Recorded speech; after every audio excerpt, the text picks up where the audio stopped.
Hello students, good morning. How are you? In our last class, we have studied about adaptation. Today, we will continue our chapter 13 of class 12, that is organism and its population, and the topic is population. We can't consider a single organism as population. Population means when a group of similar species, or a number of similar species in any particular area at a given time period is considered as populations. So here we will study about populations. As we know, we never get a single or isolated species. If we get, then after some day they get extinct. So population always present in groups. Means if we see some plants, any particular plants in jungle or in mountains, we can see large number of fish in a pond, or in river we can see large number of rose plants, we see large number of banana plants, etc, etc, etc. So here we can confirm that the population is group of species, and they show competition, sharing and other attributes with other organisms. So what are the attributes that decide the population of any particular area? Means whether the area have a large population or a small population, that is decided by some attributes, and those attributes are help in the study of ecology, means that is regarding to genetics and evolution. So what are the different attributes? The different attributes are birth rate, death rate, sex ratio and population density. Let's understand them in detail. First we will see birth rate. Birth rate is called natality. Birth rate is called natality, which is denoted by N. When a particular species increases its number, that is due to its birth. When a single organism get birth, we can't say it as birth rate. We will say either it is birth. Or when a single species dies, then we called it death. But when a large number of species get birth, we will see it as birth rate. And when a large number of species dies, then we called it as death rate. So here natality means N, and mortality or death rate. Death rate, mortality, or we can say it or denoted it as M, mortality. So let's see how these attributes constitute population density. Next is your sex ratio. Sex ratio, as we know, organisms have different sex, either plant or animals, male and female. Population density is determined by using the sex ratio. So first we will see these three pyramids, how they decide or determine the population of any particular area. Here the three pyramids represent, one represents expanding population, one represents stable population and another represent decline. Here A represents expanding, B represents stable and C representing decline. So how we will define this expanding, stable and declining? So let's see. Here the yellow colored marked is pre-reproductive. Pre-reproductive means those species who in future will reproduce. Then the blue line represent a reproductive and the pink line represent a post-reproductive. Here pre-reproductive, which in future will reproduce. Reproductive, those organisms who are continuing reproducing, and the top or above in the pyramid is post-reproductive, means who already reproduced. So regarding to this pre-reproductive, reproductive and post-reproductive, the graph formed or the pyramid formed is expanding, means here the population will increase as the number of pre-reproductive species is maximum. So expanding pyramid can be defined as when there is pre-reproductive population is maximum, then the pyramid will form is expanding, means there is increase in population. Next is stable. Stable means neither increase in the population nor decrease in the population. So this pyramid represents the stable, means here both pre-reproductive, as we know, this is pre-reproductive, pre and reproductive both are equal, and post-reproductive is less. As they are equal means pre-reproductive and reproductive. So this pyramid represents the stable pyramid. Next is declining. Remember, if the pre-reproductive population in any particular area is less, then the pyramid will form is decline, means it will decrease, its number get decreased in future. So these are three different type of pyramids are formed due to the pre-reproductive, reproductive and post-reproductive. Next is your population density, and here sex ratio means how many males and females present per thousand. So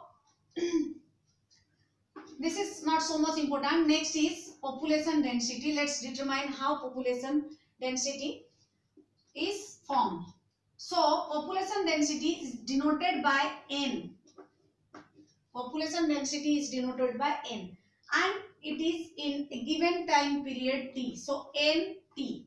Before we go to study, see, population density is due to birth rate, death rate, immigration and immigration. So let's see.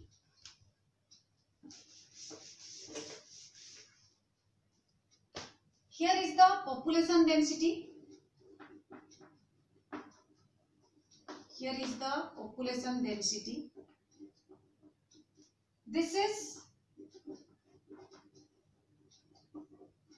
immigration.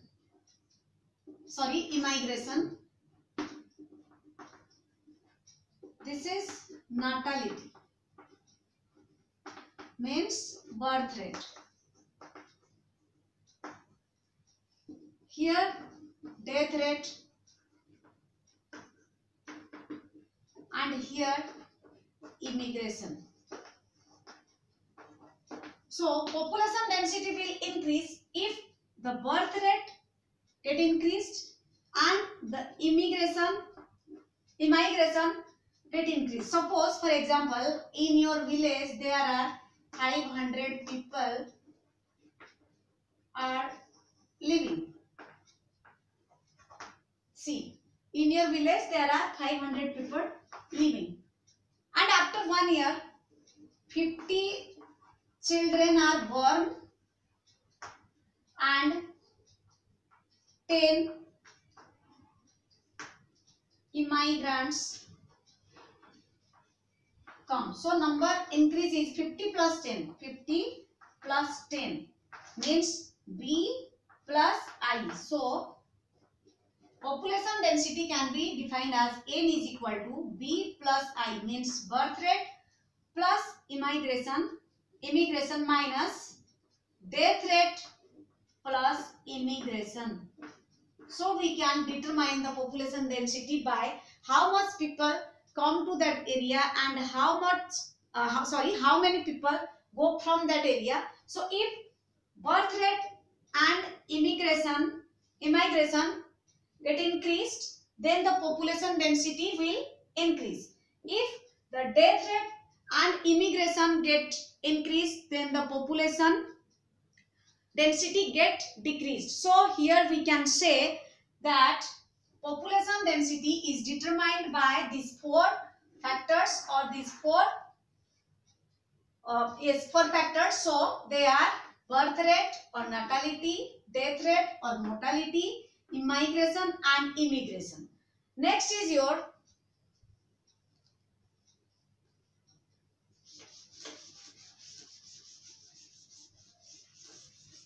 next topic is your population growth model. Population growth model. What do you mean by population growth model? Normally we say that growth model should be drawn like this. This is X, this is Y. This is the growth of population. So here we can see that population growth depend on the resource available in any particular area where the organism is living. So this type of growth is divided into two types. One is exponential growth, exponential, and another is logistic. So how we define this growth? Exponential growth means when there is sufficient resource and no competition takes place. In this case, the growth will increase. And logistic growth means when resources are limited and other competitors are present. So the growth takes place is logistic. So exponential growth goes like this in a straight line, but logistic growth like this. Means here one factor prevents the growth, that is called carrying factor or K. Carrying factor or K. Due to carrying factor, the growth reduces. And as here no carrying factor, so this is exponential and this one is logistic. So how can we write its equation? Let's see. We can see dn upon dt is equal to r. dn upon dt is equal to r n. So let's see what is r. Here r is equal to intrinsic factor. Intrinsic or internal factor. So r is equal to, we can say the intrinsic factor may be b minus d. b minus d. Here b and d are birth rate and death rate respectively. So if we expand it, then dn upon dt is equal to b minus d into n. This is the equation for exponential growth. Next is, what is the equation for logistic growth? Logistic growth Rn whole into k minus n upon k. Means here k is equal to their carrying factor, here constant. Or we can say carrying factor which prevents the growth. So Rn, this is the equation for logistic growth and this is the equation for exponential growth. So we can see, write the equation dn upon dt is equal to Rn for exponential, and for logistic Rn is equal to Rn whole into k minus n upon k. So this is how exponential growth and logistic growth takes place.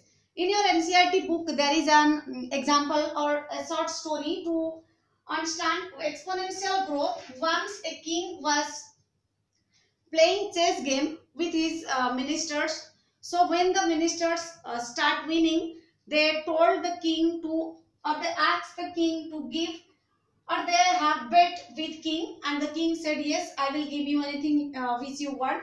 So the minister said that in the chess board, 64 blocks are present in the chess board. So the minister said that if he win, then he will take the grains the twice when moves to the next block. So the king said yes. Then when he started to keep the grains or wheat, then its number get increased. In the first block, if it is 1, in second it is 2, in third it is 4, then in 4 it is 8, means 2 to the power 4 to the power, means it grows exponentially. So after filling some blocks, the grains are finished from the king's kingdom.